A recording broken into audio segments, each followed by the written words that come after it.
Salam alaikum une fois de plus mbokki internautes yi. Donc on est au terme de cette assemblée. Donc cette assemblée bien sûr organisée par CARE, une assemblée qui a enregistré la participation de beaucoup d'opérateurs économiques à Mbour. Et donc selon certains d'entre eux, c'est la première fois qu'une telle rencontre a eu lieu ici, dans le département de Mbour. Et ceci, on peut dire que quand même, durant les discussions, durant les débats, il y a eu beaucoup de thèmes qui ont été traités. Et c'est pourquoi donc, on voudrait donc discuter avec M. Wade, qui est, bon, comme je peux le dire, entre guillemets, l'instigateur, qui est aussi le levier, donc qui a réussi cela, bon, en fait, avec bien sûr la volonté et la participation de tous les membres, de tout le bureau. Mais quand même, il a été l'élément déclencheur donc, qui a créé cela. Pour une première fois, les opérateurs économiques se sont réunis durant toute une journée. Alors, disons que pendant 4 heures ou 5 heures de temps, ils ont discuté de tous les thèmes, de tous les problèmes donc, à leur niveau. Donc, M. Wade, vous êtes l'organisateur, vous êtes l'instigateur, vous êtes la personne qui a tout coordonné. Alors, au terme de cet atelier, qu'est-ce que l'on peut retenir? Voilà, bonjour d'abord Pipa. Je salue tout d'abord M. Diallo. Et je remercie beaucoup son équipe aussi qui l'a accompagné. Parce que depuis ce matin, depuis même je peux dire hier, ils se sont mobilisés pour mettre les moyens techniques qu'il faut pour que cet événement puisse avoir une réussite. Donc vraiment, je le remercie. Et au passage, je salue tous ceux qui le suivent sur Internet et dans les réseaux sociaux. C'est une réussite parce que, on a, comme on dit, si on veut, on peut. Moi, je n'ai rien fait de fantastique. J'ai seulement trouvé que la force était entre les mains des opérateurs économiques de Mbour. Mais c'était une force qui était en train de dormir. Et moi, j'ai essayé de réveiller cette force-là. Tous ceux qui sont venus ici ont eu les mêmes idées que nous. Cela veut dire que c'était des idées qui dormaient. J'ai peut-être eu la chance de pouvoir réveiller ces idées-là. Et qu'aujourd'hui, ce n'est pas pour nous jeter des fleurs, mais tout le monde, même les anciens qui sont venus, comme M. Balaïba, comme M. Samba Fall, ils nous ont dit que c'est rare qu'à Mbour, qu'il y ait une organisation économique aussi forte que ce qu'il a vu aujourd'hui.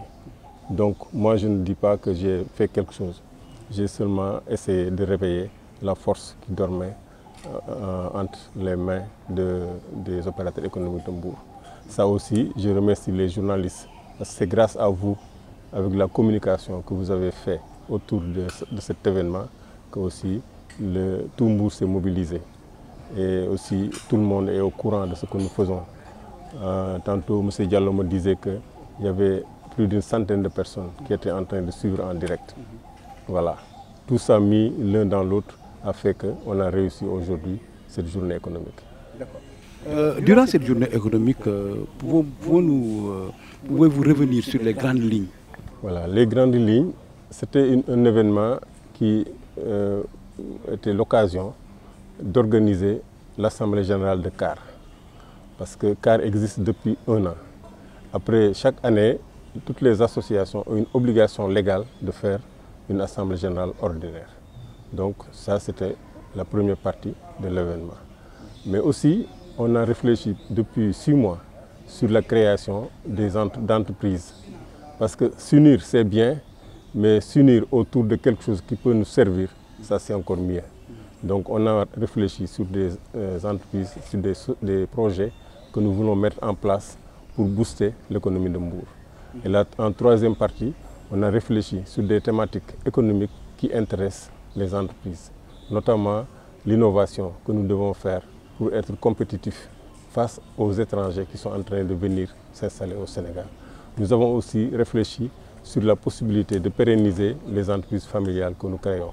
Parce que toute personne qui crée une entreprise personnelle a l'intention de céder cette entreprise à sa famille. Mais souvent aussi, ils ne mettent pas la stratégie qu'il faut pour que la transmission se fasse dans les meilleures conditions. Et aujourd'hui, on a amené un professeur qui a essayé d'élaguer, qui a essayé d'orienter les opérateurs économiques, mais lui-même il a dit que c'est un chantier colossal qui mérite que des experts se mettent autour de la réflexion pour essayer de trouver une solution globale. Parce que c'est une solution religieuse, peut-être économique, sociétale. Ça c'est vrai. C'est bien d'organiser une rencontre, de discuter, d'échanger, mais aussi il faut qu'il y ait un suivi. Voilà. Alors, comment vous comptez faire pour assurer ce suivi? Voilà. Le suivi, on va le faire sur deux axes. Le premier axe, c'est qu'on va essayer de renforcer l'association pour que les gens deviennent membres et deviennent des membres actifs qui cotisent mais qui viennent participer. L'autre axe, c'est qu'on va créer des entreprises, des sociétés. Et si maintenant les membres deviennent associés, qu'il y a une société qui fonctionne, ça aussi c'est une forme de continuer le suivi. D'abord, donc, on va faire le suivi pour mettre en place ces entreprises, mais on va faire le suivi pour que l'association soit de plus en plus connue à Mbour et que les gens adhèrent de plus en plus. Balaïba disait tout à l'heure que si l'État vous appuie et qu'il y ait des entreprises fortes, donc ce serait une réponse donc à la lutte contre l'immigration clandestine. Bien sûr. Moi, je dis toujours que quand je parle en Europe avec des investisseurs, ils me disent que l'avenir c'est l'Afrique, donc l'avenir c'est le Sénégal. Mais quand je viens au Sénégal, je vois l'inverse, des gens qui n'ont plus aucun espoir sur le Sénégal. C'est parce qu'ils n'ont pas cet espoir-là qu'ils sont en train de partir. Pourquoi donc il y a un problème quelque part. Et quand on regarde bien, c'est que on ne s'investit pas beaucoup sur nos potentialités. Mbour est l'un des premiers ports de pêche du Sénégal. Mais tant que nous, on pêche avec des petites pirogues qui ne peuvent pas aller au-delà de 5 km, on ne capte pas vraiment les poissons.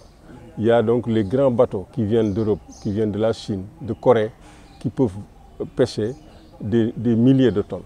Mais depuis que le Sénégal est le Sénégal, pourquoi nous, on n'a jamais réfléchi à avoir des bateaux aussi grands que les bateaux des Coréens, aussi grands que les bateaux des Chinois?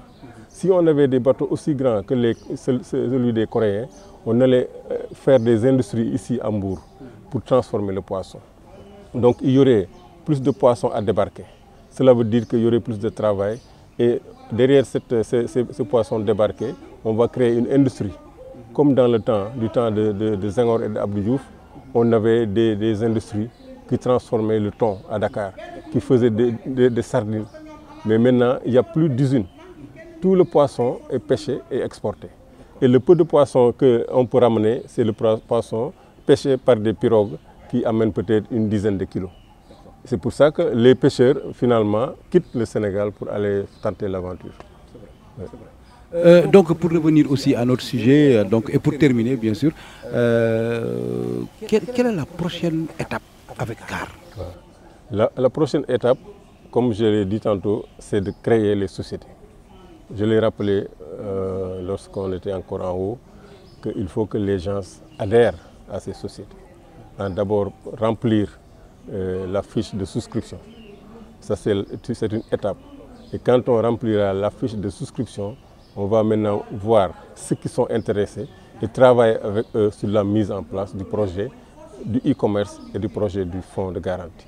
Une fois que ces projets-là sont mis en place, ça veut dire qu'on aura une fenêtre sur Internet pour vendre nos produits. Donc demain, quelqu'un qui est à Mbour, qui vend des tissus, ou qui vend des briques, ou qui vend des chaussures, peut trouver un client aux États-Unis. Au Sénégal, et par exemple, nous, il y a des femmes qui viennent en Belgique et qui nous ramènent des vêtements comme ça, que nous achetons là-bas. Des fois à des prix assez chers. Et si tu regardes, quand tu viens au Sénégal, c'est la moitié. Avec la moitié, tu peux avoir cette tenue-là. Et donc demain, si un tailleur de Mbour a une fenêtre sur Internet, il peut faire des costumes comme ce que je porte maintenant et vendre via Internet. Donc, il a une ouverture pour vendre plus.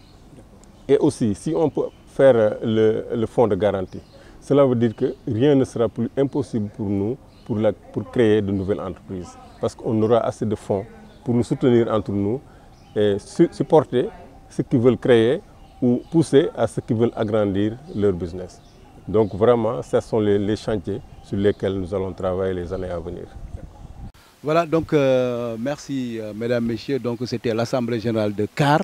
CAR, bien sûr, qui veut dire cercle d'action et de réflexion autour de l'entreprise. Et donc ce sont des Sénégalais bon teint qui ont créé cela. Et vous voyez avec nos charmantes hôtesses donc, qui portent des tissus africains. Alors, CAR, encore. Merci.